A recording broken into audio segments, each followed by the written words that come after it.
Okay, good morning Year 9. I hope you're well. Less than a week to go until we're back.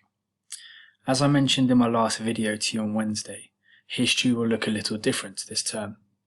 You will have your single Wednesday lesson focused on African kingdoms, whilst your double, today's lesson, will be a cross-curricular local area study on Lewisham, as you can see on the screen. Therefore, before we begin, just to go over the 5 successful steps to home learning that will support you in retaining the information learned today. Number 1, find somewhere quiet to watch this video. Number 2, sit at a table or a desk. Number 3, turn off all distractions. Number 4, have a pen and your old history exercise book or just lined paper to hand. And number 5, remember you can always pause this video and repeat it whenever you need. So when we return to school next week, you will all receive a booklet like the one on screen. As it says on the front, all history and geography students will do the same work on this study. The booklet has been designed to teach you about the local context of the borough, which we study in and many of you live in. You will learn the history of Lewisham and then the geography of it. It's an exciting topic as the information is relevant to you and the places you are growing up in.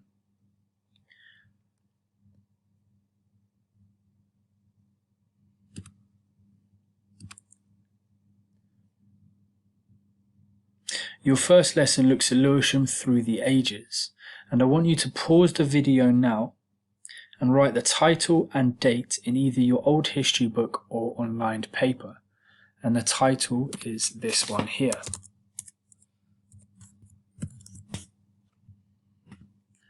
And the date, which I think is the 11th of the 9th, 2020.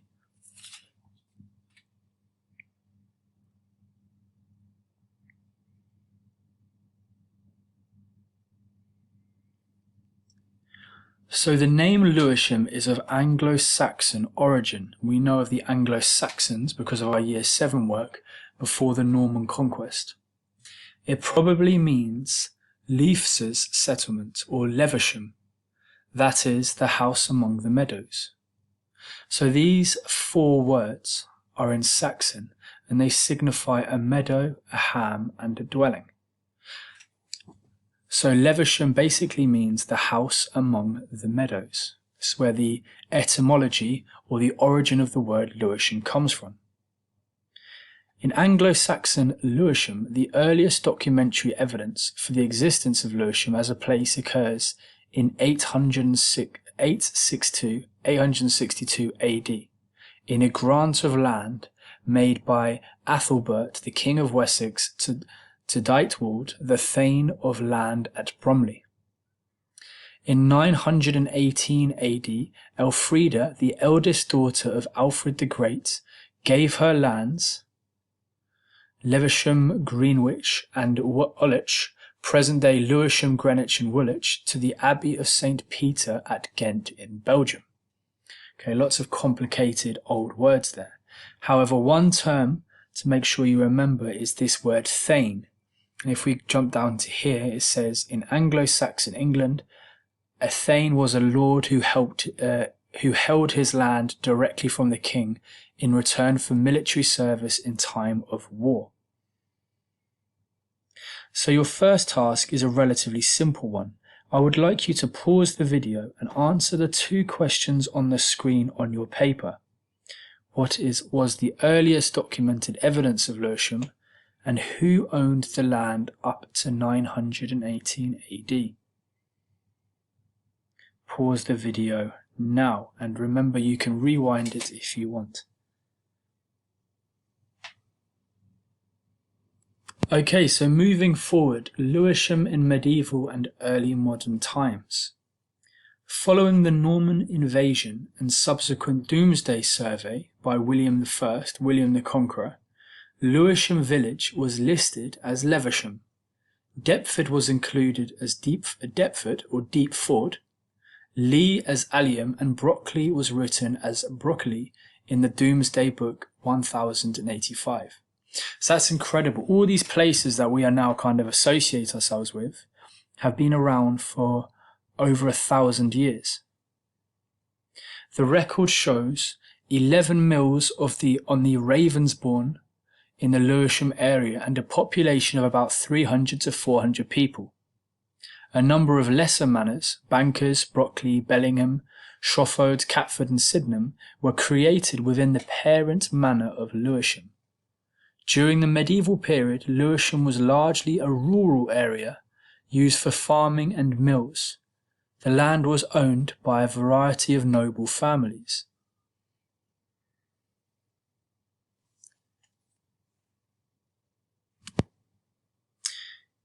In 1414, Henry V passed the ownership of Lewisham and Greenwich onto the Sheen Priory, a Carthusian Monastery. It's basically a group of monks, part of the Catholic Church, with Henry VII and Henry VIII building palaces and expanding in nearby Greenwich. Lewisham became a desirable location for expansion. They wanted to expand out. So this actually led to a legal battle between the Prior of Sheen and Henry VIII over the ownership of the land. They went to court, the King of England and the Prior of Sheen, over who owned the land.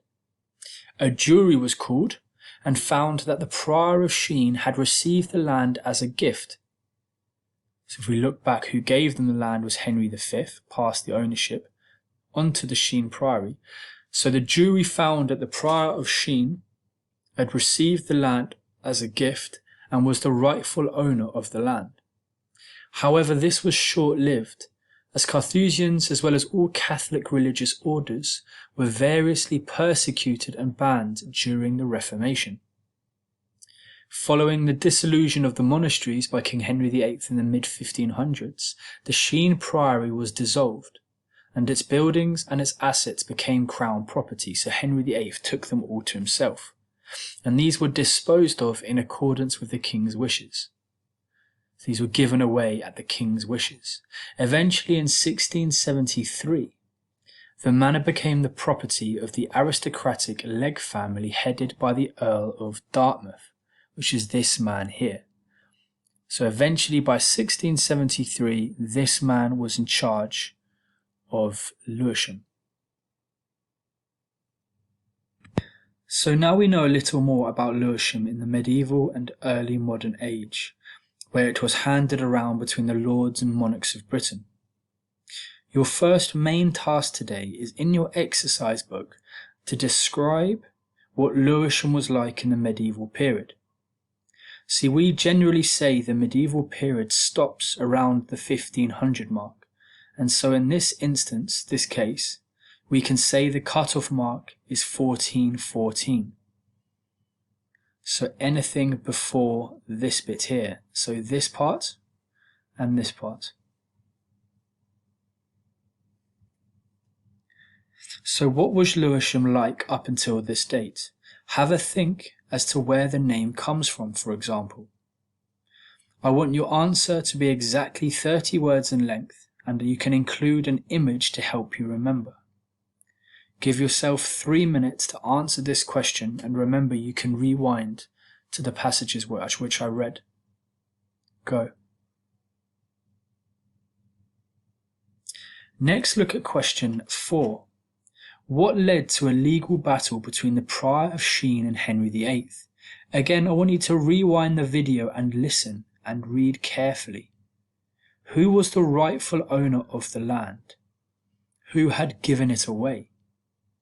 Give yourself 60 seconds to answer the question in your book in a full sentence. Go.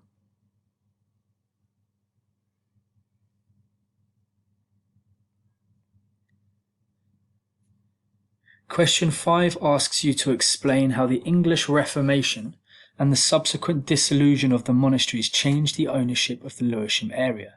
So we know from our Year 7 history that the Reformation was the break from Rome made by Henry VIII when he created the Church of England. In this, he broke up all the monasteries because they were against his religion, and he took their land.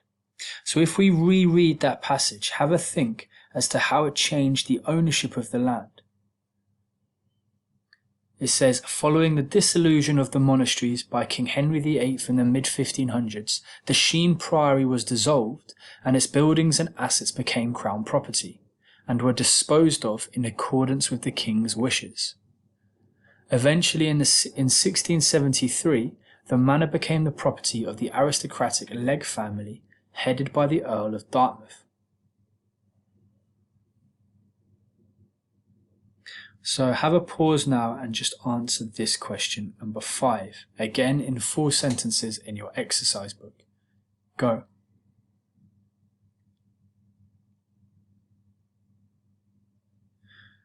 Your final task of your first lesson is how far did Lewisham change throughout the medieval and early modern period? So this is a period of roughly 1,000 years, from 862 as a grant by the King of Wessex to 1673 as the house of a rich aristocratic family headed by the Earl of Dartmouth. So you will need to plot on this continuum here where you stand and provide evidence for that. This question looks at the historical concept of change and continuity, one you will be familiar with from our history lessons last year in Year 8 Key Stage 3. It asks you to evaluate the extent of change, how much something changed, a little or a lot. When answering this question, I want you to think about Peel, setting out your point, including evidence, explaining this, and then linking it back to the question. And I'm going to give you a sentence structure now. So using this sentence structure here, Lewisham changed. How much? Lewisham changed a little throughout the middle and early modern period. Lewisham changed considerably. Okay. So I want you to work out how much Lewisham changed, and then explain, for example, your evidence. This meant that, your explanation, and therefore your link. So pause the video now and give yourself roughly 5 minutes to answer this question, rewinding the video to find your evidence.